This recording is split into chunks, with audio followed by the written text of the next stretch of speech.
ሶስት የምትሆን አብ ወልድ መንፈስ ቅዱስ ሆይ የሚፋቀሩ የክርስቶስ ወገኖች እንዲሆኑ ውስጥ በሰማያውያንና በምድራውያን በረከት በእኛ ላይ የመንፈስ ቅዱስ ጸጋና የቅድስት ቤተ ክርስቲያን ደጆች በምሕረትና በሃይማኖት እንዲከፈቱ አድርግልን። እስከ መጨረሻይቱ ምዕራፍ ድረስ ልዩ ሦስትነትን ማምለክ ፈጽምልን። ጌታዬ ኢየሱስ ክርስቶስ ሆይ የታመሙ ወገኖችህን ጎብኝ። የሄዱትንና እንግዶች የሆኑትን አባቶቻችንና ወንድሞቻችንን መርተህ ሰላምና በጤና ወደ ቤታቸው መልሳቸው። የሰማዩን ነፋስ ዝናቡን በዚህች ዓመት የሚያፈራውን የምድሩን ፍሬ በቸርነትህ ዘወትር ለምጽአት አድርስ። ሰላምን አጽናልን። ሁልጊዜ ለእኛ በጎ ነገር ያደርጉልን። ጽኑዓን የሚሆኑ የነገሥታቱ ልቡና መልስ።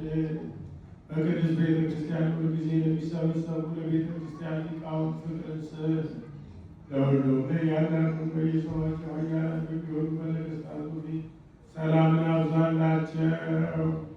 አምላካችን ሆይ በቀናች ሃይማኖት የሚያንቀላፉትንና ያረፉትን የአባቶቻችንና የእናቶቻችንን የወንድሞቻችንና የእህቶቻችንን ነፍስ አሳርፍ። አምላካችን ክርስቶስ በኢየሩሳሌም ሰማያዊት ዋጋቸውን ይከፍላቸው ዘንድ ዕጣንና ቁርባን ወይንና ሜሮን ዘይትን መቃረጃ የሌባ መሳቶች የቤተ መቅደስን ዕቃውያን በመስጠት የሚያገለግሉትን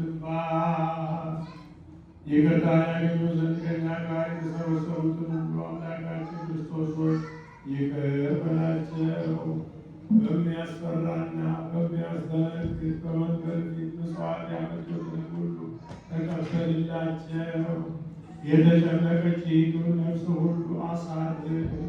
በሰንሰለት የታሰሩትን በስደትና በምርኮ ያሉትን መሪ በሆነ አገዛዝ የተያዙትን አምላካችን ሆይ በቸርነትህ አድናቸው።